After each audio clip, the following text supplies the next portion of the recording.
Hey everybody, I thought I would look at Berkshire's annual letter.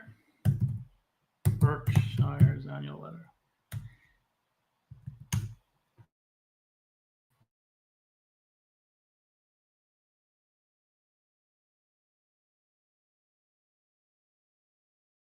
Small business insurance. Click here to find out more. He has the most basic website you can imagine.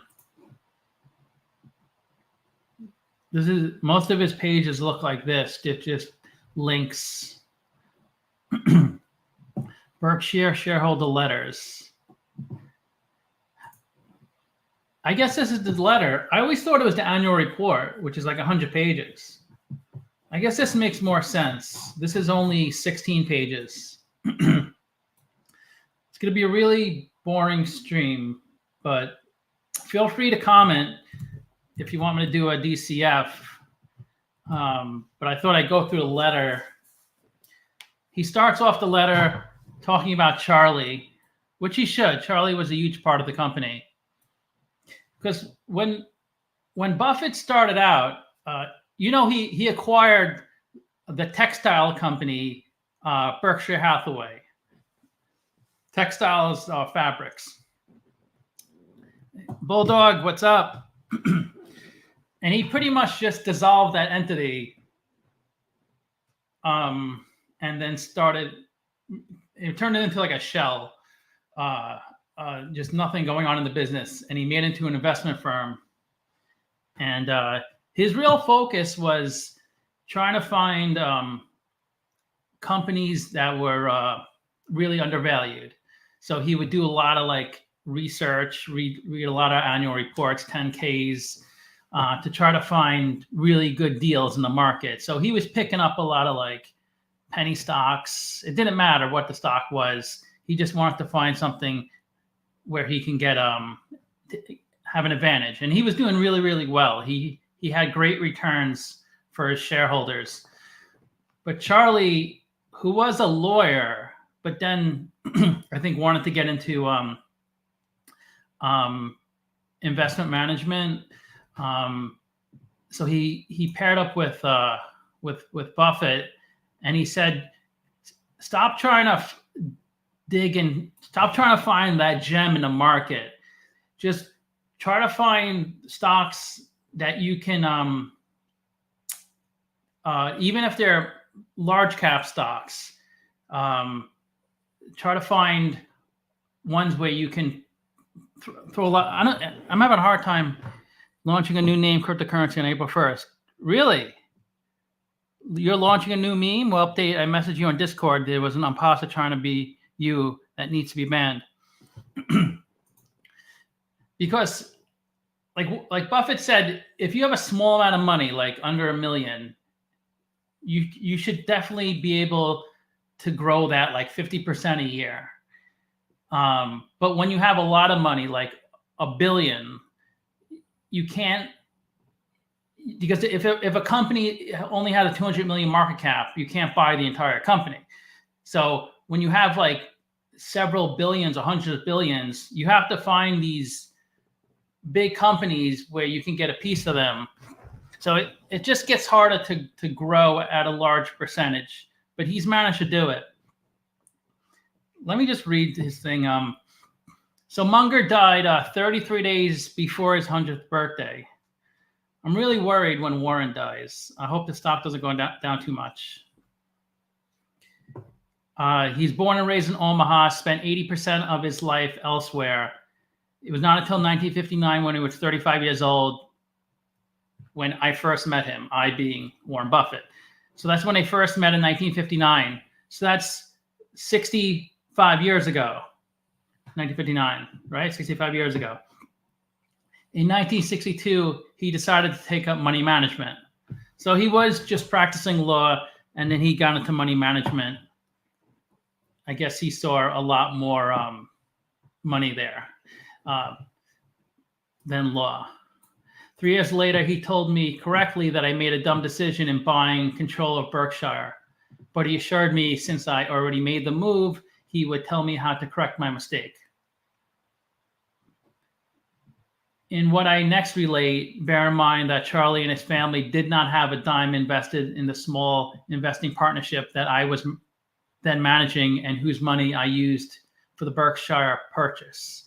Moreover, neither of us expected that Charlie would ever own a share of our stock. In 1965, Charlie advised me, Warren, forget about ever buying another company like Berkshire. But now that you control Berkshire, add to it wonderful businesses purchased at fair prices. So that's the phrase I was looking for. He wants to buy wonderful businesses at fair prices and forget about buying fair businesses at wonderful prices. So he's trying to convey to Buffett, look for good businesses. Don't look for these garbage stocks where you can make a quick 50% return and sell it. Look for good businesses at a fair price and hold it long term. In other words, abandon everything you learned from your hero, Ben Graham. It works, but only when practiced at small scale. So when you have under 50 million or something to invest, it's considered, I guess, small scale because you can buy, a small cap stock. You can get 10% of a small cap stock. But when you have hundreds of billions, you don't want to buy 100% of a company. That's not what you're after. With much backsliding, I followed his instructions. Many years later, Charlie became my partner in running Berkshire and repeatedly jerked me back to sanity when my old habits surfaced. Until his death, he continued in this role, and together we, along with those who early on invested with us, ended up far better off than Charlie and I had ever dreamed possible. In reality, Charlie was the architect of the company, and I was general contractor to carry out the day-to-day construction of his vision. Charlie never sought to take credit for his role as creator, but instead let me take the bows, right, and receive the accolades. In a way, his relationship with me was part older brother, part loving father.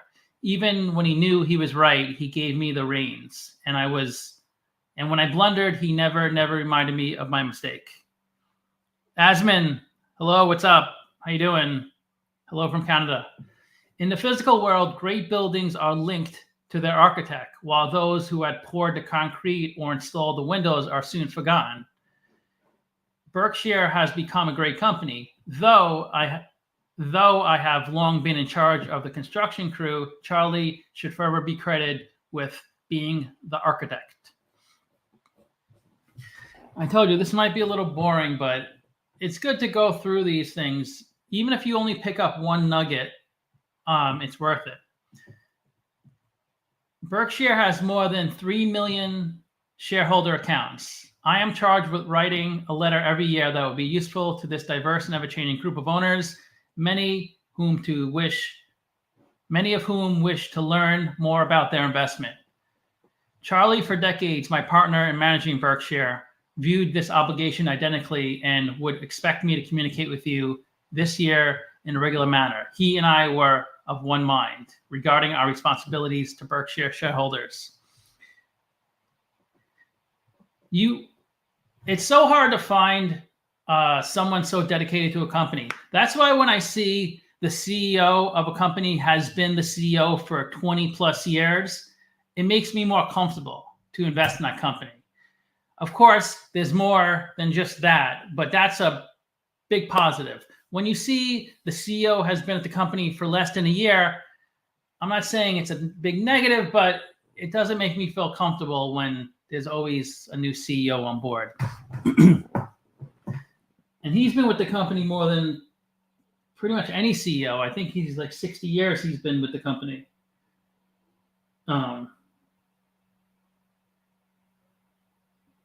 Okay, so writers find it useful to picture the reader they seek, and often they are hoping to attract a mass audience. At Berkshire, we have a more limited target: investors who trust Berkshire with their savings without any expectation of resale.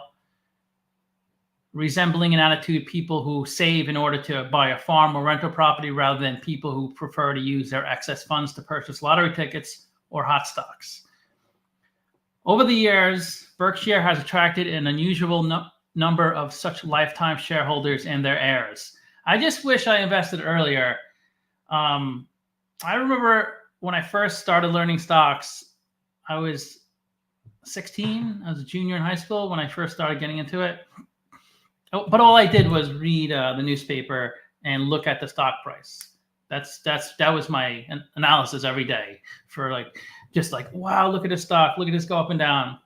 But that was always that stock that stuck out because it was so expensive for one share. It was $17,000 when I started looking at stocks, and I was like, wow, who would spend that much on one stock? But I wish I put all my bar mitzvah money into Berkshire. I don't know if I would have held it for 30 years, but I would have definitely made money. We cherish their presence and believe they are entitled to hear every year both the good and bad news. I mean, when did you start investing?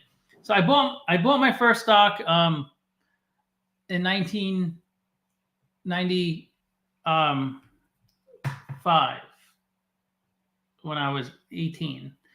Because I was actually interning in the World Trade Center. And it's very easy to remember because I started right when it got bombed. So in 93, the first bombing, the first World Trade Center bombing, 7 people died in that bombing. So it was stood out of my mind. So I worked on 5 World Trade Center in 93. I was interning at Credit Suisse. And when I was there, they merged with First Boston. So it was Credit Suisse, First Boston after the merger. But there was no online to invest in. So I would just I would set up an account, and it was all through inter-office envelope. So I would put the piece of paper in an inter-office envelope, and then the mail clerk would bring it to the trading floor. So that's how I bought stocks, through inter-office envelope. It was Nordstrom. And I didn't have much money. And even when I graduated college, I still didn't have that much money. When I was around 30 is when I started accumulating real money. But I still invested, even out of college. I wasn't investing much because I just started a 401k. But because you need some residual income or disposable income to invest. So over the years, we cherish their presence and believe they are entitled to hear, delivered directly from the CEO and not from an investor relations officer. He delivers it himself. If you guys want to go to the annual meeting in Omaha, email me and maybe we can go meet up. I'd like to go. I just never gone, but I would like to. If anybody wants to meet up, I think I get 3 or 4 tickets because I own a share. But you can just buy a B share and go. Yeah, but most of these things are anytime there's an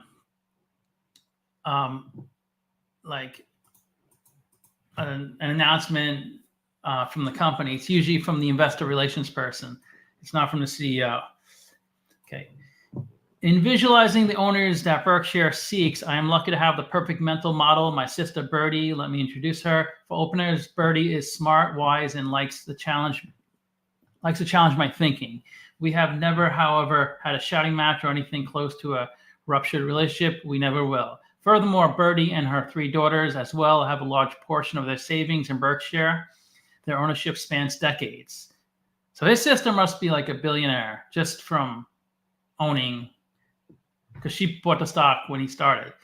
And every year, Birdie will read what I have to say. My job is to anticipate her questions and give her honest answers. She must be in her 90s also, or 80s. Birdie, like most of you, understands many accounting terms, but she is not ready for a CPA exam. She follows business news, reading 4 newspapers daily, but doesn't consider herself an economic expert. She is sensible, very sensible, instinctively knowing that pundits should always be ignored. After all, if she could reliably predict tomorrow's winners, would she freely share her valuable insights and thereby increase competitive buying? That would be like finding gold and then handing a map to the neighbors showing its location. Birdie understands the power, for good or bad, of incentives, the weakness of humans, the tells that can be recognized when observing human behavior. She knows who is selling and who can be trusted. In short, she is nobody's fool. So what would interest Birdie this year? Operating results, fact and fiction. Let's begin with the numbers. The official annual report begins on K1 and extends for 124 pages. It is filled with a vast amount of information, some important, some trivial. Among its disclosures, many owners, along with financial reporters, will focus on page K72. There, they will find a proverbial bottom line labeling net earnings. The number reads 90 billion for 2021, negative 23 billion for 2022, and 96 billion for 2023. The reason their net income is so volatile, the reason it's negative, is because they have to mark their investments.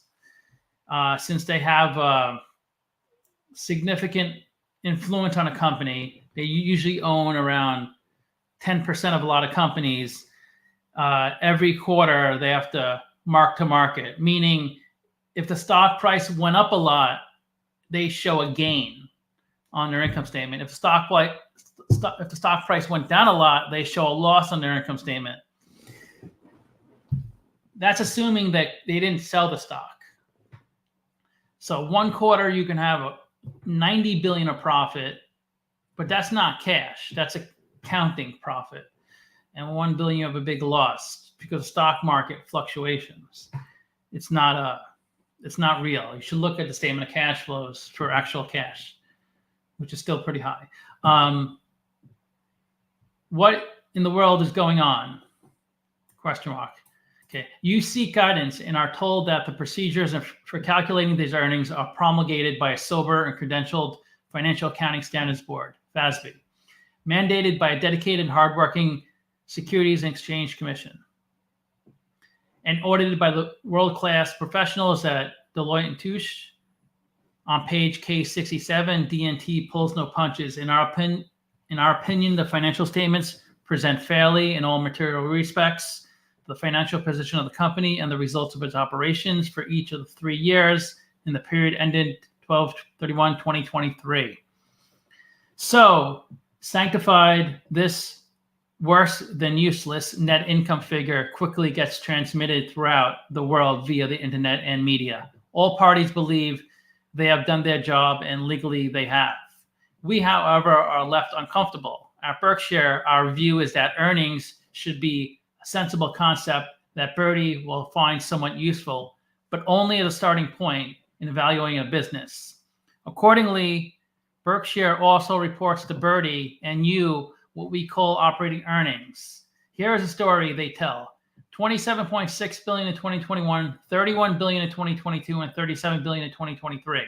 So you should really focus on operating earnings. That's a little higher in the income statement. That doesn't take into account these mark-to-market fluctuations, which are kind of meaningless. Because if you bought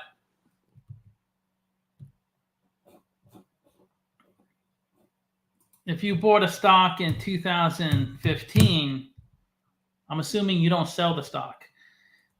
And say you bought $10,000 in 2016, 15. And let's just say it's a good year. The next year you get a 30% return.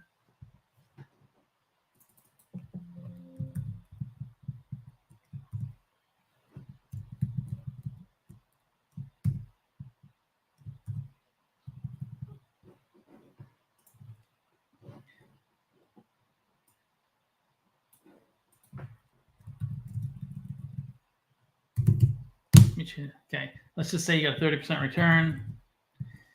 Another 30% return.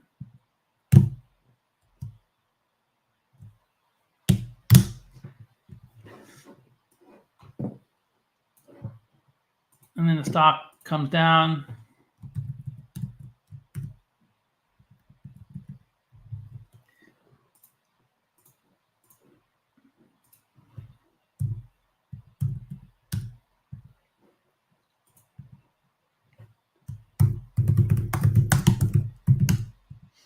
This is kind of like what?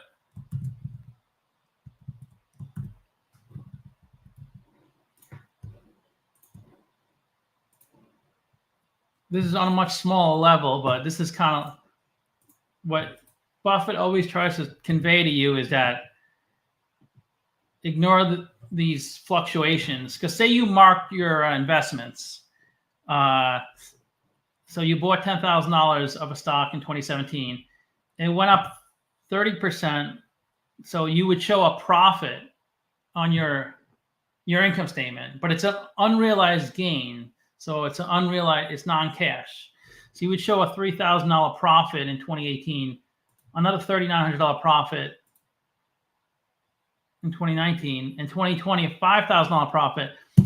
But the market crashed, say in 2021, and you show a big loss of $11,000, but you never sold the stock. You didn't actually. These dollar amounts are meaningless, because say in 2023, after owning the stock for 6 years, you're up about 85%. So you're happy with your investment, up 85%. I mean, you were higher in 2020, but the market crashed and it's rebounding. So this is kind of like on a small level, but he has, billions and billions of stocks and many stocks. So when he shows these huge fluctuations, people think, oh my God, Berkshire is they're going to go bankrupt. They lost $50 billion.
Audio gone. Okay. So I'm saying when you sell at a loss, you don't lose actually any money.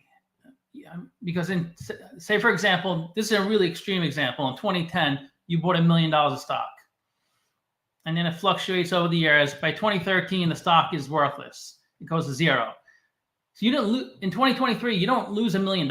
It's not like you have to pay somebody $1 million because the stock went down. You already spent the money in 2010. It's a sunk cost. It sucks. It would suck badly if your stock went to zero. But I'm saying, like, it's well after the fact.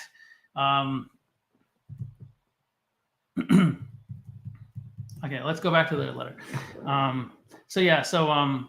The primary difference between the mandated figures and the one Berkshire prefers is that we exclude unrealized capital gains and losses. That's the movements of the stock price. That at times can exceed $5 billion a day. Because if the market, there's been days the market just goes up like 6% in one day. 6% of his portfolio is several $billion. Ironically, our preference was pretty much the rule until 2018. So they changed the rules. Up until 2018, you didn't have to market your investments. But then they added that, which just makes it more kind of confusing for people to look at, like income statements. So when the improvement was mandated, Galileo's experience several centuries ago should have taught us not to mess with mandates from on high. But at Berkshire, we can be stubborn. Make no mistake about the significance of capital gains. I expect them to be a very important component or Berkshire's value accretion during the decades ahead. That's what we want. We want capital gains. We want to buy a stock and we want to see it go up. So we look in our portfolio. Our portfolio is up 80%. We put $60,000 in 3 years ago. Now we have whatever, 100,000. We want to see up, and we know it's not money. It's never our money until we sell the stock. Just like in the house you live in, if you own it, it doesn't matter if it goes way up or way down, as long as you don't have to sell it. Who cares? You, of course, want to see the value of your home go up. It's a good feeling. But if you don't need to sell it, who cares if there's a market crash? When you sell it, you don't want it to be at a down market, of course. But unfortunately, we can't control those things. Make no mistake about the significance of capital gains. I expect them to be very... Okay, I read that already. Why else would we commit huge dollars of your money to marketable securities, just as I have been doing with my own funds throughout my investing lifetime? I can't remember a period since 3/11/1942. That's 82 years ago. It's almost 3/11, right? What is it? It's March 6th. The date of my first stock purchase. His first stock purchase was 82 years ago.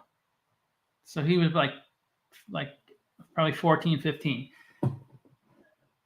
That I have not had a majority of my own net worth in equities, US-based equities. And so far, so good. The Dow Jones Industrial Average fell below 100 on that fateful day in 1942. So the first day he invested, the market fell a lot when I pulled the trigger. I was down about $5 by the time school was out. Soon things turned around, and now that index hovers around 38,000. America has been a terrific country for investors. All they have needed to do is sit quietly, listening to no one. It is more than silly, however, to make judgments about Berkshire's investment value based on earnings and incorporate the capricious day-to-day and, yes, even year-to-year movements of the stock market. Because even year-to-year movements don't tell the whole picture. A longer time frame, like 5, 10, 15 years, you should make money, as long as you invest in good companies. As Ben Graham taught me, in the short run, the market acts as a voting machine. In the long run, it acts as a weighing machine. What we do. Our goal is simple. We want to own either all or a portion of businesses that enjoy good economics, that are fundamental and enduring. Within capitalism, some businesses will flourish for a very long time, while others will prove to be sinkholes. It's harder than you would think to predict which will be winners and losers.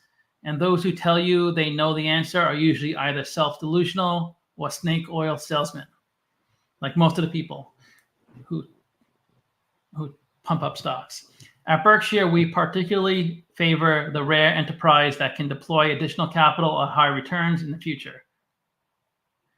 Owning only one of these companies and simply sitting tight can deliver wealth almost beyond measure. Even heirs to such a holding can sometimes live a lifetime of leisure. We also hope these favored businesses are run by ably and trustworthy managers, though that is a more difficult judgment to make. However, at Berkshire has had its share of disappointments. Sensei requesting, you want to be a moderator? And yeah, anybody can enter. If anybody wants to, you can hit that link and you can join the stream if you want to give your 2 cents, or just I could ask you questions or whatever you want. In 1863, Hugh McCulloch, the first comptroller of the U.S., sent a letter to all national banks. His instructions included this warning: never deal with a rascal under the expectation that you can prevent him from cheating you. Many bankers who thought they could manage the rascal problem have learned the wisdom of Mr. McCulloch's advice. And I have as well. People are not that easy to read. That's true. People, especially scammers, they talk really well, very confident, very trustworthy. I, on the other hand, am not the best talker. So I probably couldn't sway someone's opinion too well. But if I was a scammer, I probably would be a pro at it, but I'm not a scammer. So sincerity and empathy can be easily faked. That is true now as it was in 1863. This combination of the two necessities I've described for acquiring businesses has for long been our goal in purchases. And for a while, we had an abundance of candidates to evaluate. If I missed one, and I missed plenty, another always came along. Those days are long behind us. Size did us in, though increased competition for purchases was also a factor. Berkshire now has by far the largest GAAP net worth recorded by any American business. GAAP, generally accepted accounting principles. Record operating income and a strong stock market led to a year-end figure of $561 billion. The total GAAP net worth for all other 499 S&P companies, a who's who of American businesses, was $8.9 trillion in 2022. So their GAAP net worth is $560 billion, while all the 499 other S&P index companies are about $9 trillion. So they're a pretty good percentage of the value of the S&P 500. By this measure, Berkshire now occupies 6% of the universe in which it operates. So they're 6% of the value of the 500 companies, where even 1% would be amazing, because 500 broken out into 100 groups is much lower than 1%. It's 0.2%. Doubling our huge base is simply not possible. So that's why when he only had $5 million of assets under management before, when he was just trading for a small group of people, he can grow that number real quick. He can almost double it some years, especially in a decent market. Now doubling it is pretty much impossible. It's simply not possible within a 5-year period, mainly because we are highly averse to issuing shares, an act that merely reduces net worth. So he's against diluting shareholders. He doesn't like to do that. And that's good, because it is a way to inflate your balance sheet. Because what happens when you add stock? When you dilute your shareholders, what happens? You get cash. And it makes your balance sheet look good. Of course, shareholders get a smaller piece of the pie because now they have to share it with more people. But that's this misconception. A lot of people who, especially people who think they know so much, they say, "Oh, this company XYZ has, 50 million in cash and only a 200 million market cap. They're doing so well." Cash is kind of a meaningless thing in business. You need it to grow business, but it doesn't prove anything. What really proves you have a good business is your retained earnings. Retained earnings shows you how profitable you are historically. If you have 50 million of cash and $1 billion of retained earnings, I would say you're not doing too bad. But if another company has $5 billion of cash, let's even more, 50 billion is too much. $5 billion of cash and negative $5 billion of retained earnings,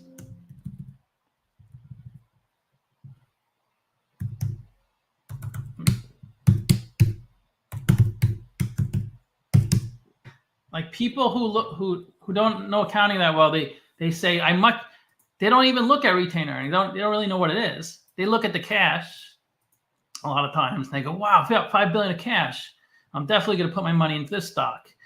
But just because you can take on debt, or just because you could dilute shareholders, doesn't make you a good business. That's how they got cash. They obviously didn't get cash from running a good business because they have negative retained earnings. But if you run a good business, like a Meta does or an Apple does, you have a massive amount of retained earnings because you've been growing your business. And that's what you want to invest in, a company that can sell a product or service and make a profit, not a company that can dilute a lot of shareholders. But anyways, so by this measure, Berkshire, okay. There remain only a handful of companies in this country capable of truly moving the needle at Berkshire. Yeah, it's hard to move the needle when you're already, what are they at, 800 billion market cap? They're probably top 10 company in, I think they're top 10 in the world. I mean, even, I guess if they bought all of, well, they can't buy all of, like, if they bought NVIDIA, then they would have doubled their market cap. But how would they know?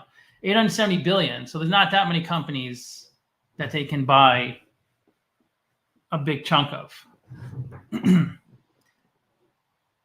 Outside the US, there are essentially no candidates that are meaningful options for capital deployment at Berkshire. All in all, we have no possibility of eye-popping performance.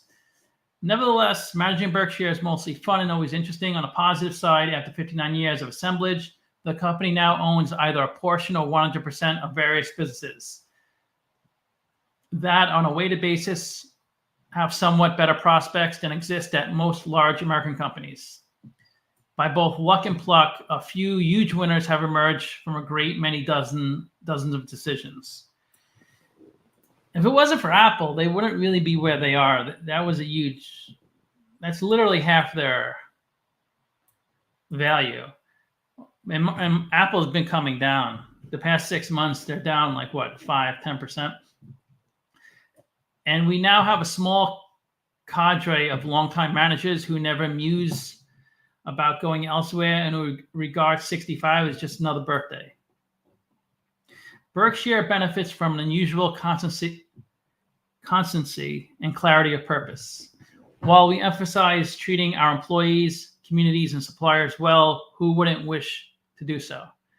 Our allegiance will always be to our country and our shareholders. We never forget that. Though your money is commingled with ours, it does not belong to us.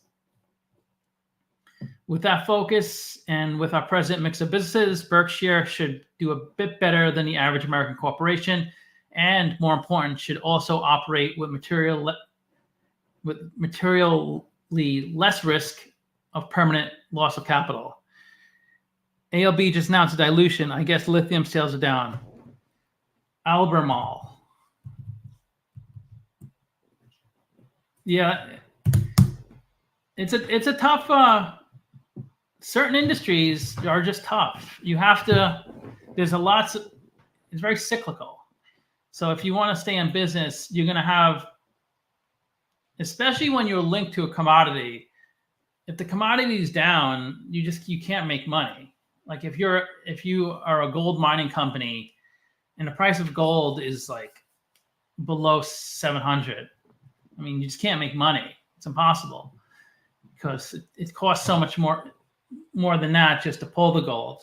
So you just have to get through the tough times. And bigger companies are able to get through the tough times. But there's nothing wrong with diluting shareholders. It's not like you're a terrible company if you do that. You have to actually if you're a startup. With that focus and with our present mix of businesses, Berkshire should do a lot better than the average American corporation. Oh, I said that. Anything beyond slightly better, though, is wishful thinking. This modest aspiration wasn't the case when Bertie went all in on Berkshire, but it is now. Our not-so-secret weapon. Markets and/or the economy will cause stocks and bonds of some large and fundamentally good businesses to be strikingly mispriced. Indeed, markets can and will unpredictably seize up or even vanish, as they did for 4 months in 1914 and for a few weeks in 2001. If you believe that American investors are now more stable than in the past, think back to 2008. Speed of communication and the wonders of technology facilitate instant worldwide paralysis. And we have come a long way since smoke signals. Such instant panics won't happen often, but they will happen. Our ability to immediately respond to market seizures will with both huge sums and certainty of performance may offer us an occasional large-scale opportunity. See, the benefit, they have so much cash that they can move on when a stock is down or when a business is looking to sell. They can just buy the business. It's like if you wanted to buy a home and you were all cash, you're much more likely to get the deal. Sometimes, even if you give a lower offer than someone who has to take a mortgage out, because when someone has to take a mortgage out, the person selling the home knows that's not a guarantee they're going to get the sale. Though the stock market is massively larger than it was in our early years, today's active participants are neither more emotionally stable nor better taught than when I was in school. For whatever reasons, markets now exhibit far more casino-like behavior than they did when I was young. That's true. The more people that get into the market, the more gambling there is, which is good for people like us. We can take advantage of those people. The casino now resides in many homes and daily tempts the occupants daily. One fact of financial life should never be forgotten. Wall Street, to use a term in its figurative sense, would like its customers to make money, but what truly causes its denizens juices to flow is feverish activity. At such times, whatever foolishness can be marketed will be vigorously marketed, not by everyone, but always by someone. Occasionally, the scene turns ugly. The politicians then become enraged. The most flagrant perpetrators of misdeeds slip away, rich and unpunished. And your friend next door becomes bewildered, poorer, and sometimes vengeful. Money, he learns, has trumped morality. One investment rule at Berkshire has not and will not change. Never risk permanent loss of capital. That's true. Try to avoid permanent loss where a stock goes to nothing. Thanks to the American tailwind and the power of compound interest, the arena in which we operate has been and will be rewarding if you make a couple of good decisions during a lifetime and avoid serious mistakes. I believe Berkshire can handle financial disasters of a magnitude beyond and heretofore experienced. This ability is one we will not relinquish. When economic upsets occur, as they will, Berkshire's goal will be to function as an asset to the country, just as it was in a very minor way in 2008, 2009, and to help extinguish the financial fire rather than be among the many companies that inadvertently or otherwise ignited the conflagration. It's a hard word to say. Because they really take advantage of like those bad times. When the market is down a lot and they have so much cash, they can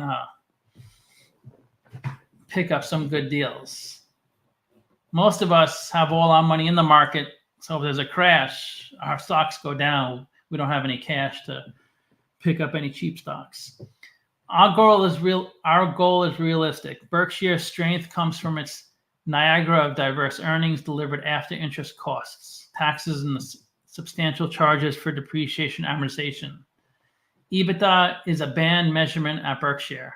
We also operate with minimal requirements for cash, even if the country encounters a prolonged period of global economic weakness, fear, and near paralysis. Berkshire does not currently pay dividends. That's another reason the stock is so high. Not only did it never split, it never paid dividends. And its share repurchases are 100% discretionary. Annual debt maturities are never material. Your company also holds a cash and U.S. Treasury bill position far in excess of what conventional wisdom deems necessary. During the 2008 panic, Berkshire generated cash from operations. It did not rely in any manner on commercial paper, bank lines, and market or debt markets. We did not predict the time of an economic paralysis, but we were always prepared for one. Extreme fiscal conservatism is a corporate pledge we make to those who have joined us in our ownership of Berkshire.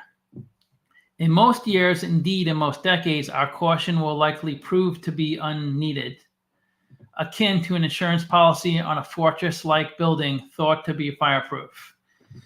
Yeah, it's kind of like insurance. You don't want to use it, but if there's a fire, you're glad you have it. It's like them. They have so much cash. They don't want to have to use it, But if the market implodes or explodes, they're happy they have the cash to take advantage of the down market. But Berkshire does not want to inflict permanent financial damage. Quotational shrinkage for extended periods cannot be avoided on Bertie or any of the individuals who have trusted us with their savings. Berkshire is built to last. Non-controlled businesses that leave us comfortable. Last year, I mentioned two of Berkshire's long-duration partial ownership positions, Coke and Amex. These are not huge commitments like our Apple position. Each only accounts for 4 to 5% of Berkshire's GAAP net worth. But they are meaningful assets and also illustrate our thought processes. Amex began operations in 1850, Coca-Cola 1886. Both companies tried expanding into unrelated areas over the years, and both found little success in these attempts. In the past, but definitely not now, both were even mismanaged. So sometimes you buy a company and it's mismanaged, but if it's a good company, it will rebound. It will get rid of management that's not doing a good job. And hopefully in the long run, you make a lot of money on a stock. So unfortunately, these things happen. It's like if we get a bad president, we have to deal with it for 4 years or impeach the president. But each was usually successful in its base business, reshaped here and there as conditions called for. And crucially, their products traveled. Both Coke and Amex became recognizable names worldwide, as did their core products.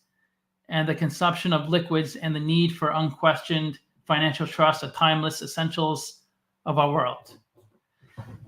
It's a lot of talking.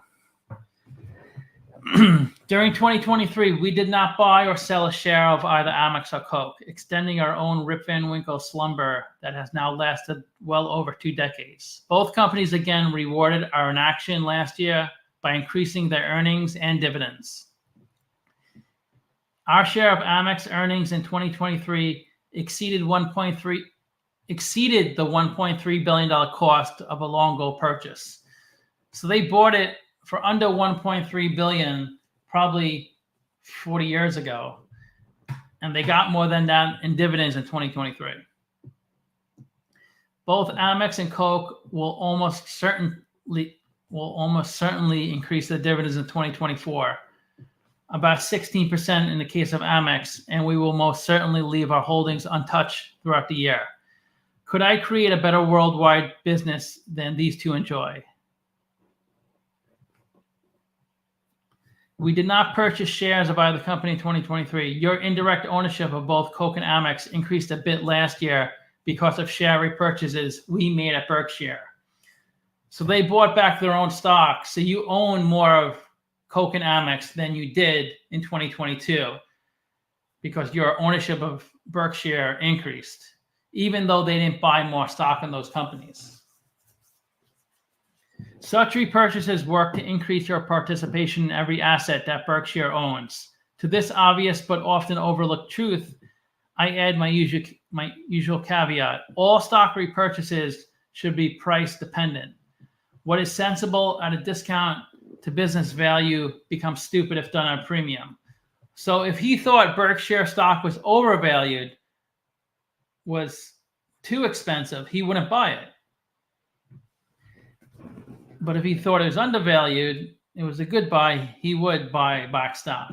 So he only buys back stock when he deems the stock is undervalued. The lesson from Coke and Amex: when you find a truly wonderful business, stick with it. Patience pays, and one wonderful business can offset the many mediocre decisions that are inevitable. We all know that one really, really good stock in our portfolio, like if you have Tesla or Nvidia, it could drag up the rest of your portfolio. This year, I would like to describe 2 other investments that we expect to maintain indefinitely, like Coke and Amex. Okay. At year end, Berkshire owned 28% of Occidental Petroleum's shares and also owned warrants. that gives them the option to purchase more shares. Though we very much like our ownership as well as the options, we have no interest in purchasing or managing Occidental. So they don't want to manage a business. They just want to own it and let the managers manage it because they know what they're doing. We like its vast oil and gas holdings in the US, as well as also its leadership in carbon capture initiatives. The economic feasibility of this technique has yet to be proven. Both of these activities are very much he seems to like commodities. Like he's very big into like oil, railroads, utilities. I guess he likes that dividend. Because after so many decades of owning it, it's like you get like more than 100% of your cost basis in dividends.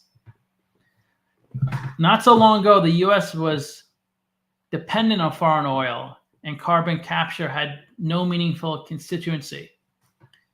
In 1975, U.S. production. So in 1975, we produced 8 million barrels of oil per day, which was far below what we needed as a country. So we were dependent on other countries. From the favorable energy position that facilitated the U.S. mobilization in World War II, the country had retreated to become heavily dependent on foreign, possibly unstable suppliers. Further declines in oil production were predicted along with future increases in usage.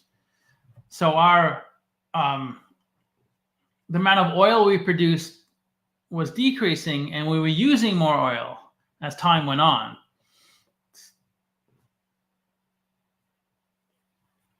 Yeah, right. It's funny. Well, not that I don't like commodities. I have Energy Transfer. I don't usually invest in commodities. When I say commodities, I mean like the ticker GLD. But businesses that are linked to commodities, I have invested in, but I just don't invest in like gold or silver or just oil. For a long time, the pessimism appeared to be correct, with production falling to 5 million barrels of oil per day in 2007. So we were producing only 5 million per day. It was 8 million. Meanwhile, the U.S. government created a strategic petroleum reserve in 1975 to alleviate, though not come close to eliminating, this erosion of American self-sufficiency. And then, hallelujah, shale economics became feasible in 2011, and our energy dependency ended. Due to the technology advances in oil extraction, shale being the big one, we now can produce enough oil where we don't need outside help. Now, U.S. production is more than 13 million barrels of oil equivalent per day, and OPEC no longer has the upper hand. Remember how OPEC controlled oil prices? What is the reset? What do you mean by that? What is the reset? It says reset. Occidental itself has annual U.S. oil production that each year comes close to matching the entire inventory of the SPR. Our country would be very, very nervous today if domestic production had remained at 5 million barrels and found itself usually dependent on non-U.S. sources. At that level, the SPR would have been emptied within months if foreign oil became unavailable. Under Vicky Holub's leadership, Occidental is doing the right things for both its country and its owners. No one knows what oil prices will do over the next month, year, or decade, but Vicky does know how to separate oil from rock, and that's an uncommon talent, valuable to her shareholders and to her country. So he really likes Occidental. I think he likes the supporting U.S. oil companies, and he likes the management at Occidental.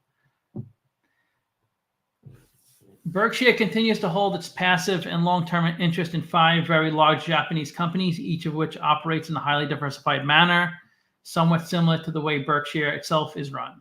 We increased our holdings in all 5 last year. Greg Abel and I took a trip to Tokyo to talk with their managements. So he has significant ownership in, I don't know, any reset too, probably not real. ET is a toll road. ET, yeah, it's a midstream oil and gas company. They have a lot of pipeline infrastructure. So they help transport oil from one party to another. Berkshire now owns about 9% of each of the 5.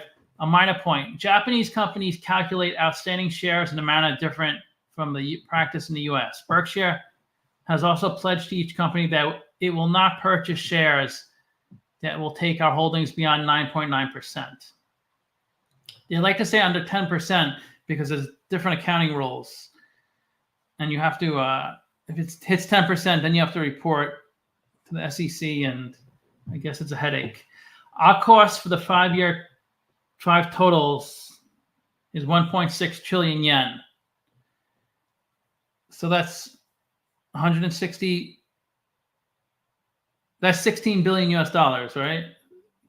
Because it's divided by 100. And the year-end mark, the value was 2.9 trillion. So 29 billion US dollars. However, the yen has weakened in recent years, and our year-end unrealized gain in dollars was 61%, or 8 billion. Neither Greg nor I believe we can forecast market prices of major currencies. We also don't believe we can hire anyone with this ability. Berkshire has financed most of its Japanese position with the proceeds from $1.3 trillion of Japanese bonds. This debt has been very well received in Japan, and I believe Berkshire has more yen-denominated debt outstanding than any other American company. The weakened yen has produced a year-end gain for Berkshire of 1.9 billion, a sum that is pursuant to GAAP rules, has periodically been recognized in income over 2020 to 2023. In certain important ways, all 5 companies, Itochu, Marubeni, I'm not too familiar with those companies, but we all know Mitsubishi, Mitsui, the bank, and Sumitomo.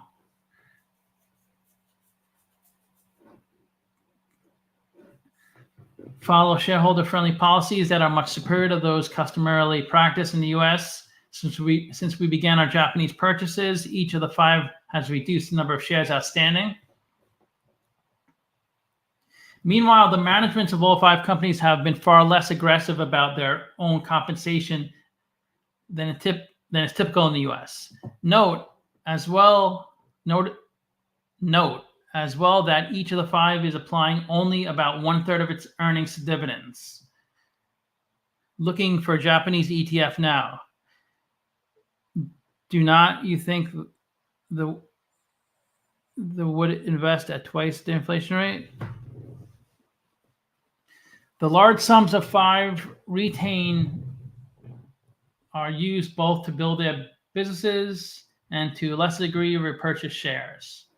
So when 1/3 of your earnings are paid out as dividends, then 2/3 is left to grow the business. So you can either, grow more, buy more factories, acquire other companies, or repurchase shares. Like Berkshire, the 5 companies are reluctant to issue shares. We keep a tight stop in case I'm late to the party. We'll keep it tight. Okay. An additional benefit for Berkshire is a possibility that our investment may lead to opportunities for us to partner around the world with 5 large, well-managed, and well-respected companies.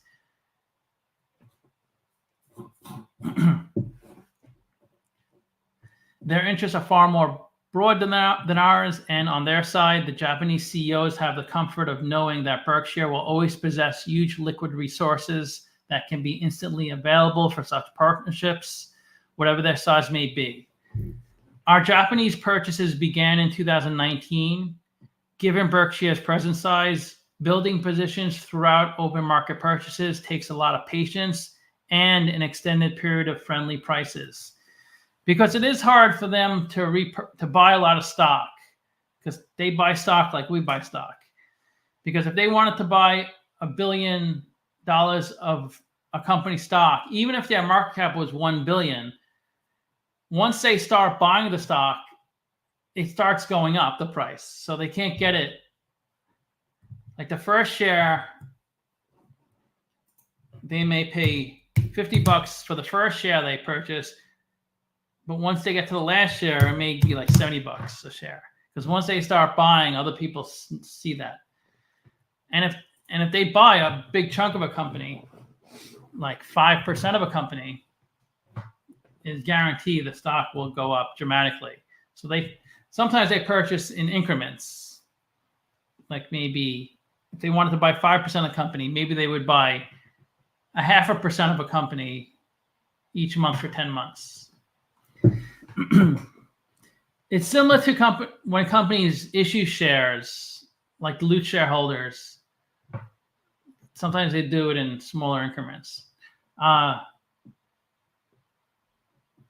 He calls it it's like turning a battle. The process is like turning a battleship for him to buy shares. It's a very long, excruciating process. That is an important disadvantage which we did not face in our early days at Berkshire. Because you can imagine if you're buying and the stock price goes up, now you have to buy at a higher price. So your returns are lower than if you were a small person like us and we wanted to buy 10,000 of a stock. It's not going to affect the stock price, our investment. Every quarter, we issue a press release that reports our summarized operating earnings or loss in a manner similar to what is shown below. Here is a full year compilation. So $37 billion of operating earnings. And they have a really big exposure to insurance companies. And insurance companies have a lot of float, a lot of cash that they sit on, that they need to invest because they're regulated. They have to have a certain amount of cash on hand. It's a rule because they don't want these companies running out of cash. Because if somebody gets in a car accident, somebody dies, whatever the insurance might be, the insurance company needs to pay up. And if you have a lot of people who die in a month or in a 1 year period, more than they expected to die, like if it's a life insurance company, they need a good amount of cash on hand, similar to a bank. A bank is regulated too. They can't just loan out all their cash. So they own a lot of insurance companies. They own 100% of Geico. So they have a lot of float. They have to invest that money somewhere. So they have access to a lot of cash they can invest. So their earnings on insurance underwriters is $5.4 billion. Their investment income, because they have to invest all that cash they're sitting on, they call it float. They earn almost $10 billion of investment income. They earn more investment income, than on the underwriting profit. Railroad income, $5 billion. He's always owned railroads for a long time. Utilities and energy, $2.3 billion, and all other businesses like Apple, Coke, Bank of America. At our annual meeting, May 6, 2023, I presented the first quarter's results, which had been released early that morning. I followed with a short summary of the outlook for the full year. Most of our non-insurance businesses faced lower earnings in 2023. That decline would be cushioned by decent results at our two largest non-insurance businesses, BNSF and Berkshire Hathaway Energy. BNSF is that the railroad arm? I always figure out. Yeah, it's a railway. BNSF railway. What? Okay, it stands for Burlington Northern Santa Fe Railway, BNSF. and Berkshire Hathaway Energy, which combined had accounted for more than 30% of operating earnings in 2022. Our investment income was certain to materially grow because the huge U.S. Treasury bill position. So they have like $100 billion of cash, and a lot of it is in U.S. Treasury bills. And with inflation so high, they've been earning an amazing return on this risk-free investment. U.S. Treasury bill position held by Berkshire had finally begun to pay us far more than the pittance we had been receiving, because they were probably getting like 10 basis points, which is 0.1%, or 50 basis points, 0.5%. Now they're getting like real returns, 3-4%. And insurance would likely do well, both because its underwriting earnings are not correlated to earnings elsewhere and in the economy, and beyond that, property casualty insurance prices had strengthened. That's true. Because their insurance earnings are more diversified. They're not as connected to the economy.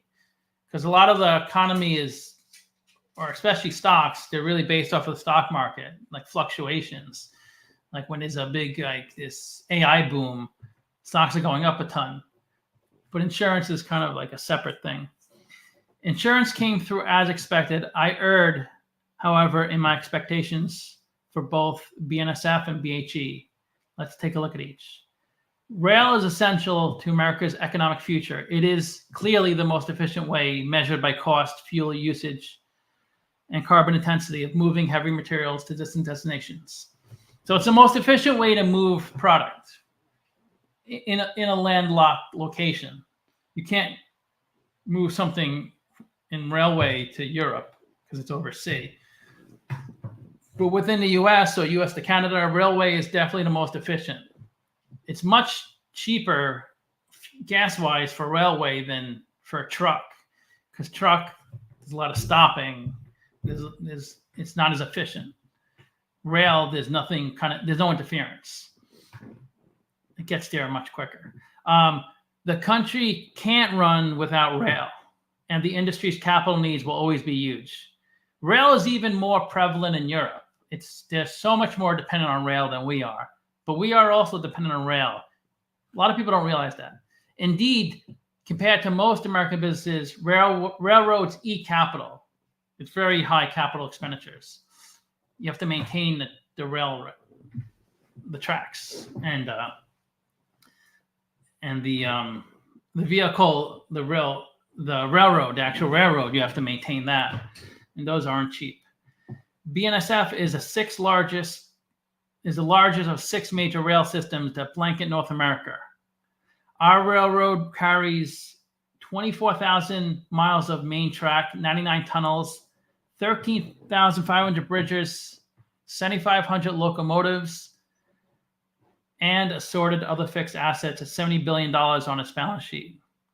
So just $70 billion worth of its balance sheet, the assets on the balance sheet are connected to their railroad, the BNSF. But my guess is that it would cost to replicate all this mile of track. I mean, it's on the balance sheet at $70 billion. That's the value of the balance sheet. But he's saying to replicate all this, it would cost $500 billion, and of course, decades to do it. Because it takes a long time to lay down tracks. It's kind of like all these centuries to build our highways. It took a long time. There was a time well before we were born, it didn't look like this. It was just construction, just for decades and decades of construction to make our. So it's not a good investment. Well, he thinks it's a good investment. Okay, Okay, BNSF must annually spend more than its depreciation charge to simply maintain its present level of business. This reality is bad for owners, whatever the industry in which they have invested, but it is particularly disadvantageous in capital-intensive industries. So yeah, maybe it is a bad investment. At BNSF, the outlays in excess of GAAP depreciation charges since our purchase 14 years ago have totaled a staggering $22 billion or more than $1.5 billion annually. Ouch. I think for a regular business, it's bad investment, but for him, the way they manage money, it's not, because they have lots of discounts. But the stock market are worth. Okay, ouch. That sort of gap means BNSF dividends paid to Berkshire, its owners, will regularly fall considerably short of reported earnings unless we increase the railroad's debt, and we will not do that. Consequently, Berkshire is receiving an acceptable return on its purchase price, though less than it might appear, and also a pittance on the replacement value of the property. That's no surprise to me or Berkshire's board. It explains why we could buy BNSF in 2010 at a small fraction of its replacement value. North America's rail system moves huge quantities of coal, grains, autos, imported and exported goods one way for long distances, and those trips often create a revenue problem for backhauls. So to deliver the product is essential, but you have to spend a lot of money to bring the locomotive back to its starting point. And usually you don't have. It's not like if you drive for Uber, you can manage it where you say you are an hour from your house. You can like through the app you can pick up people that bring you back towards your neighborhood, so you don't waste all that time just driving home, wasting gas for nothing. But you can't do that with rail cars. You can't equally bring back the same products you delivered. Weather conditions are extreme and frequently hamper or even stymie the utilization of tracks, bridges, and equipment. Flooding can be a nightmare. None of this is a surprise. While I sit in a comfortable office, railroading is an outdoor activity with many employees working under trying and sometimes dangerous conditions. What is Uber? Uber, the ride-hailing company.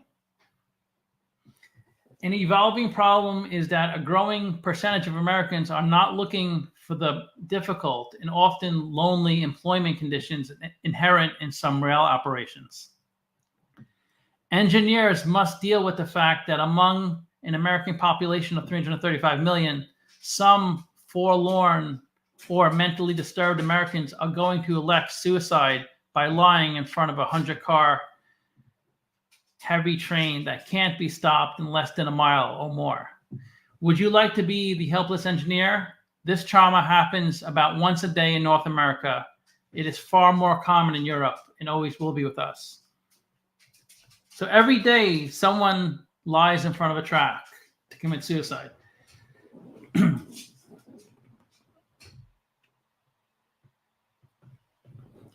Okay. Wage negotiations in the rail industry can end up in the hands of the president and Congress. Additionally, American railroads are required to carry many dangerous products every day that the industry would much rather avoid.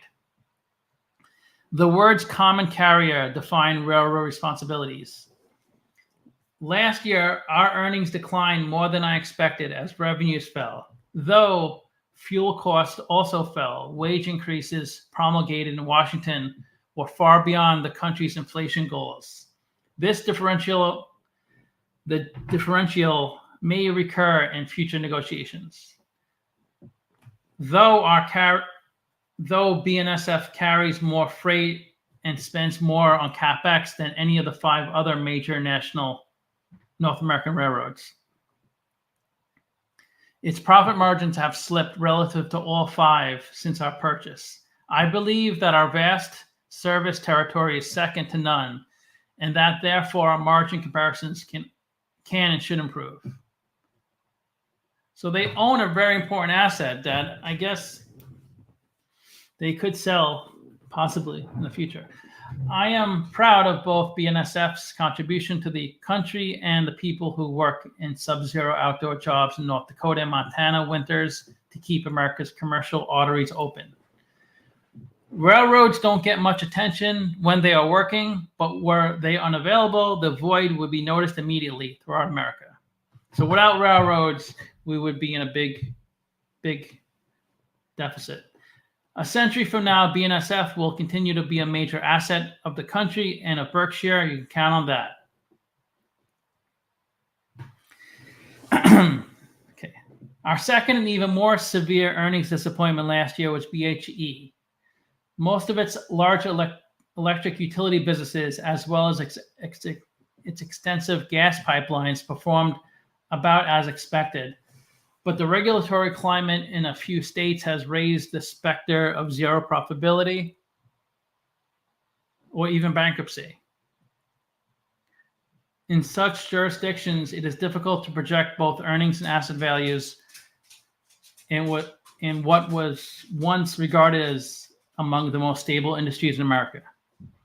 For more than a century, electric utilities raised huge sums to finance their growth through a state-by-state promise of a fixed return on equity, sometimes with a small bonus for superior performance. With this approach, massive investments were made for capacity that would likely be required for a few years down the road. That forward-looking regulation reflected the reality that utilities build generating and transmission assets that often take many years to construct. BHE's extensive multi-year transmission project in the West was initiated in 2006 and remains some years from completion. Remember how long it took them to build it was the two train, right? It was a 2 train.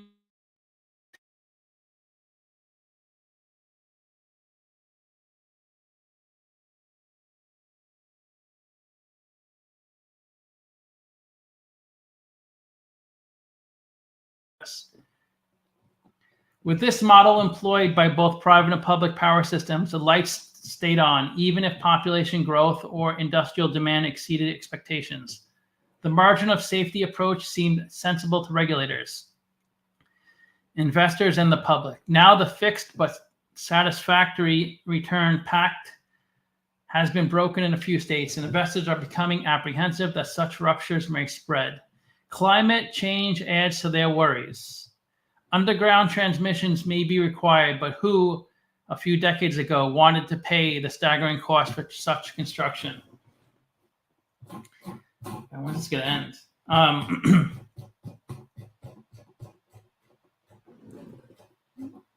Okay. At Berkshire, we have made it a best estimate for the amount of losses that have occurred. These costs arose from forest fires whose frequency and intensity have increased and will likely continue to increase if convective storms become more frequent. It will be many years until we know the final tally from BHE's forest fire losses and can intelligently make decisions about the desirability of future investments in vulnerable Western states.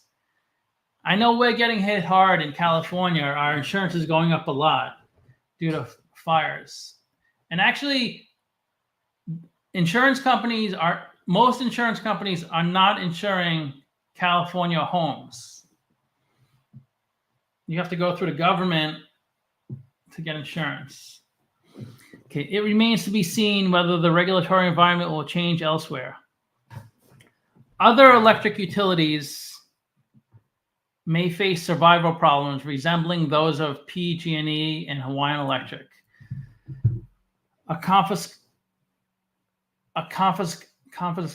a hard one.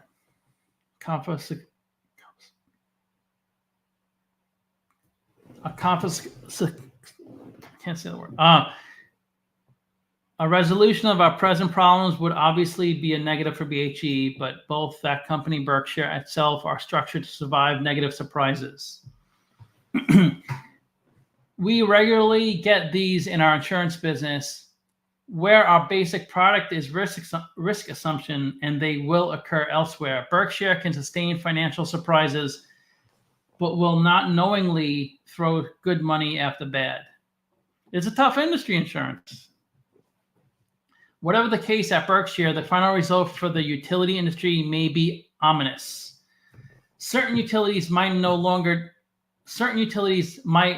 attract the savings of American citizens and will be forced to adopt the public power model.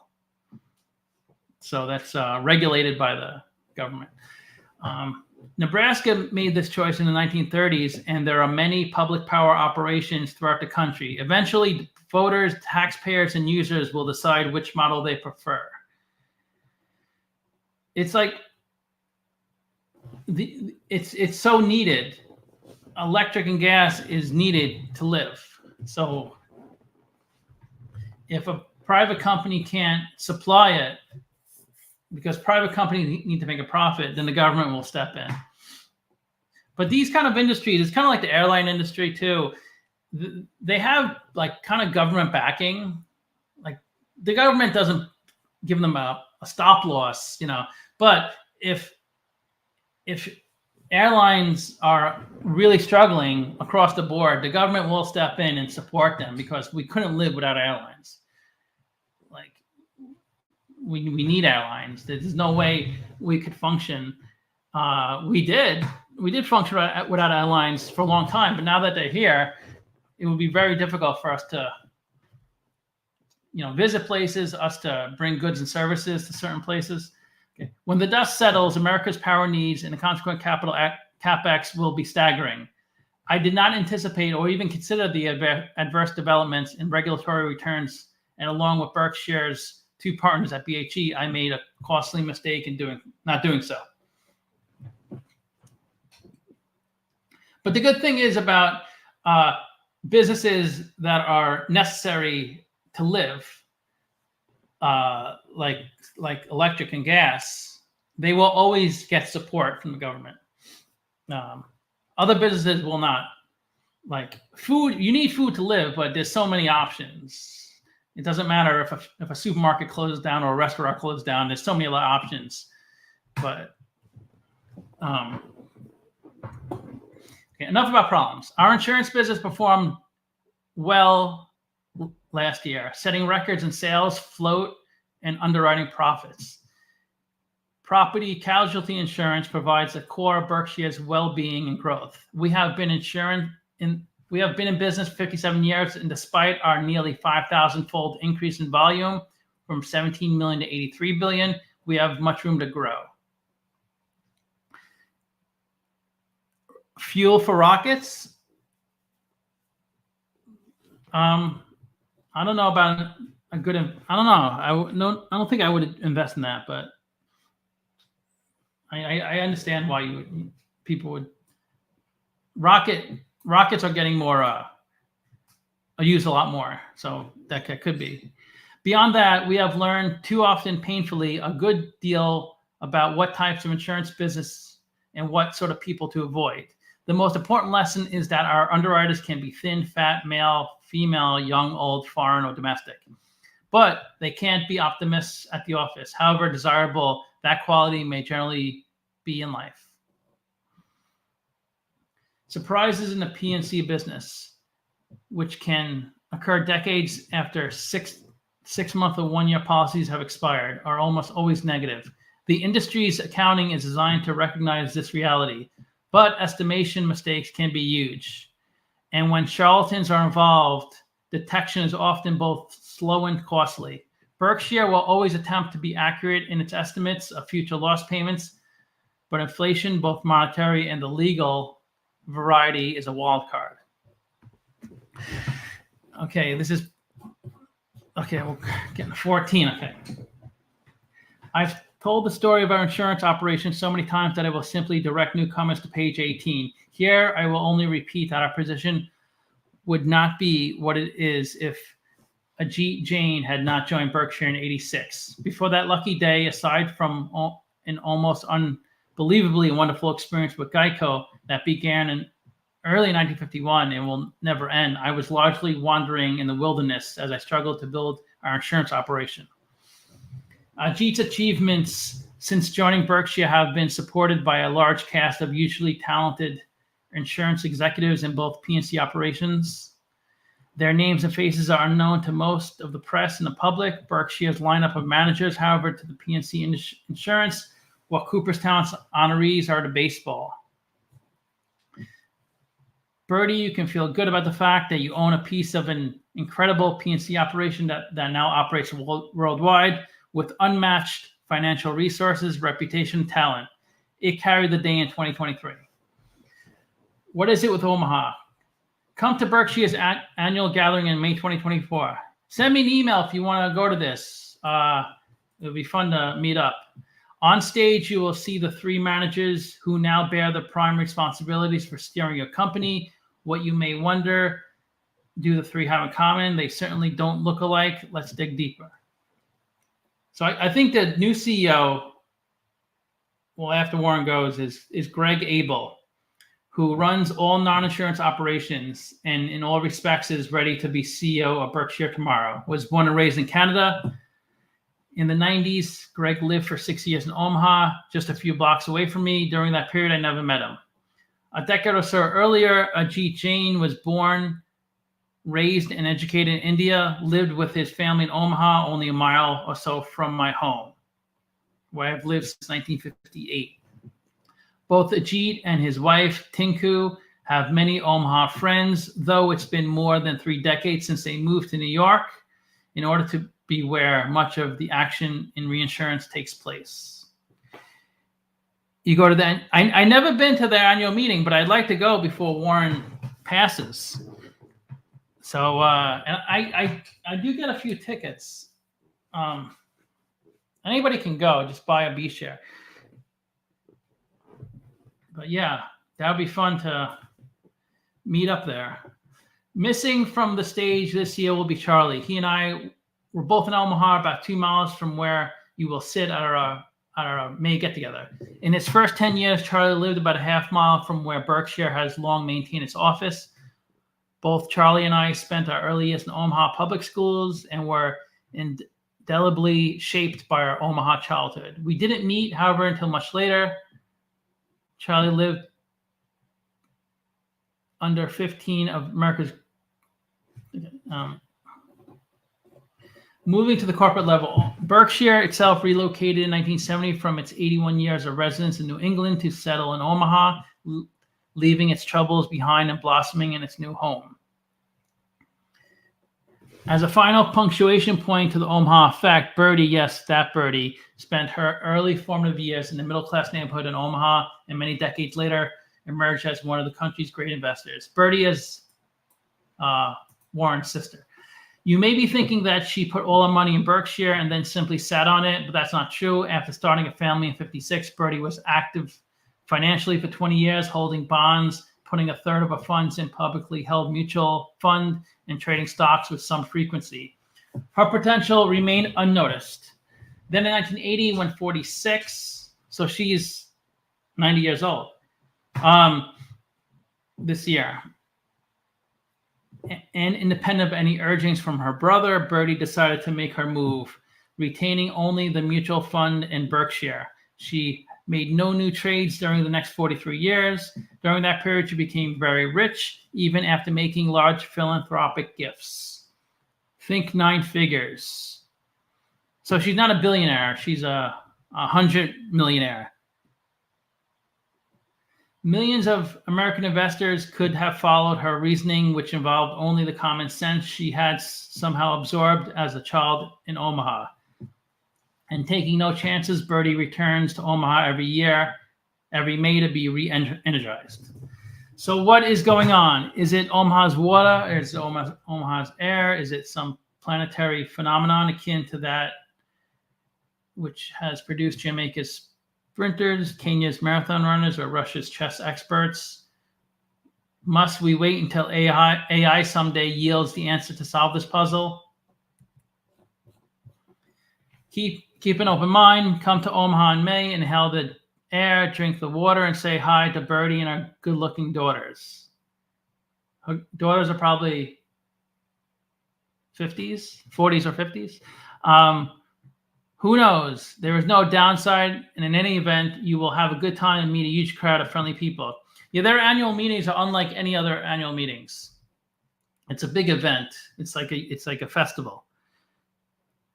Yeah, I could only imagine being friends with Warren or knowing him as a kid. That would be amazing. To top things off, we will have available the new 4th edition of Poor Charlie's Almanac. That's weird. They spell it like that. I never saw an almanac spelled that way. That's not a typo. I can't imagine.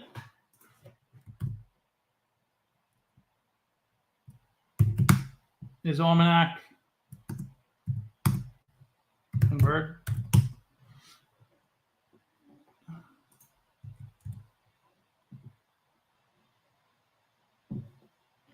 I guess it is a word. I never saw it spelled that way. Pick up a copy. Charlie's wisdom will improve your life as it has mine. Warren E. Buffett, chairman. So this is their returns since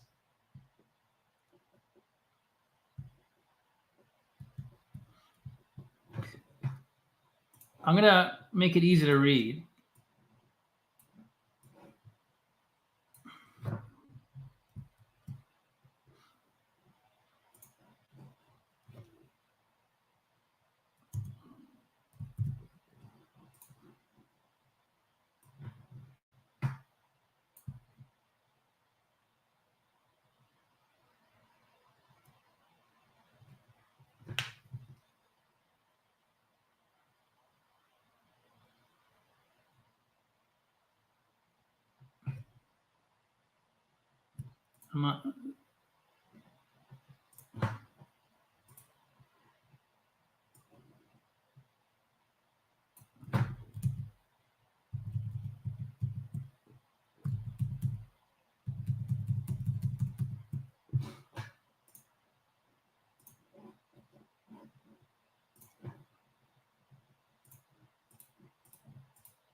So that's their annual letter.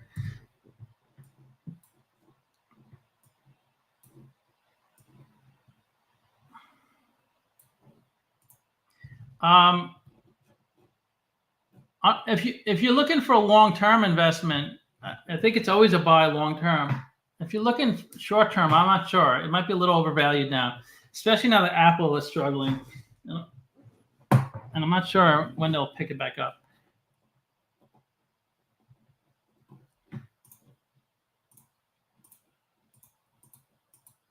What the hell? What the hell? Why is this? I don't know why this is not working, but okay. I think you could see this pretty well. So this is his growth. His first year, 50%, and S&P did 10%.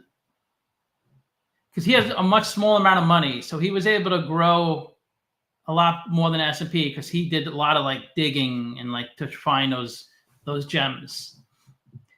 Next year, the market fell 12%. He only fell 3%, so that's a big win. I guess you can't have all winners. Next year, 31%, the market, he did 13%. Then he killed the market, 78%, while the market did 11%. And then the market was negative while he had a positive 19%.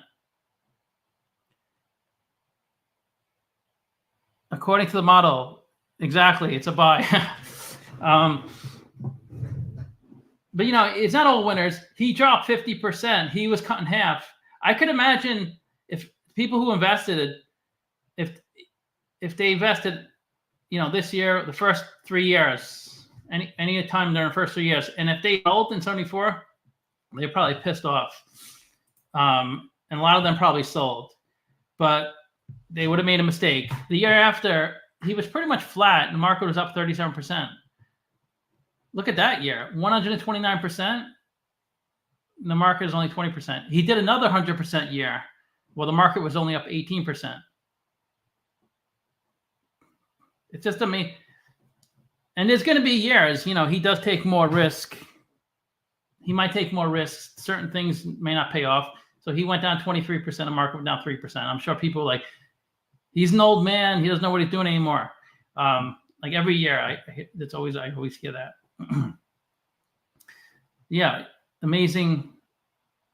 I wish I didn't wait till I got in 2017.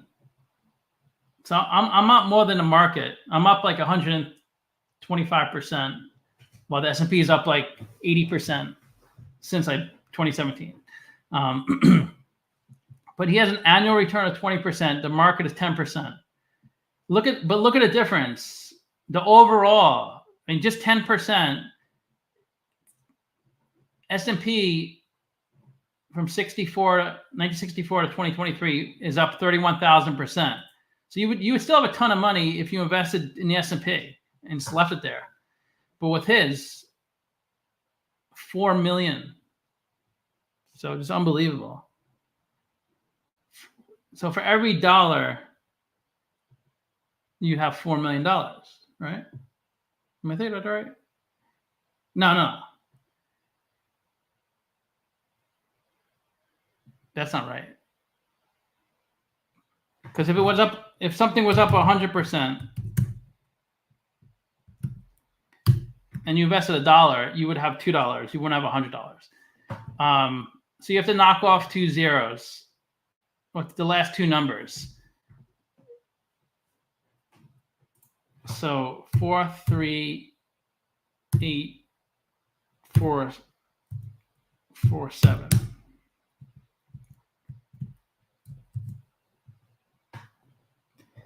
So for every dollar, you would have $43,000.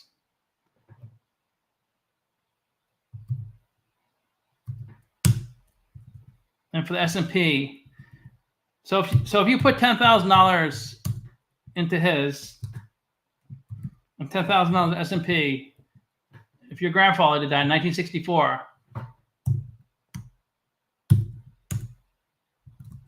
you would have $438 million from his investment, and the S&P investment, you'd have $3 million. Still, if you did 10,000 in S&P and let it ride, that's good. $3 million from $10,000. It's just a big difference.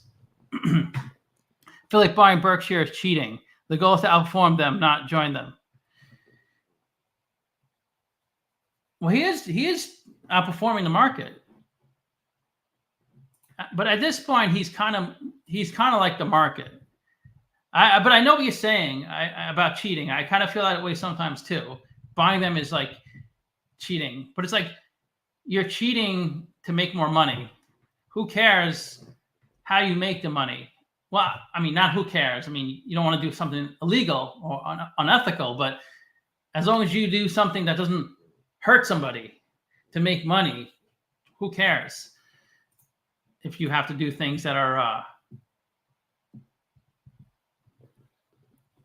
but 2023 he didn't beat the market, but 2022 the market went down 18% and he went up 4%. But I was like, from 2017,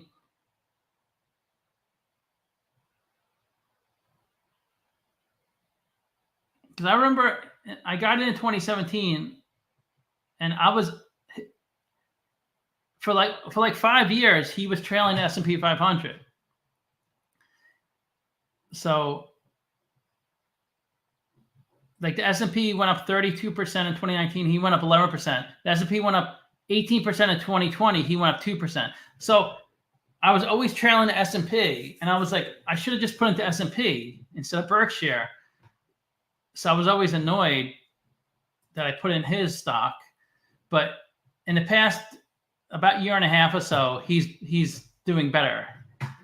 the S&P, because I bought in my retirement, I bought one of his shares, and I bought S&P also. But the S&P is like up 80 something %, and his is like 115. So it's worked out.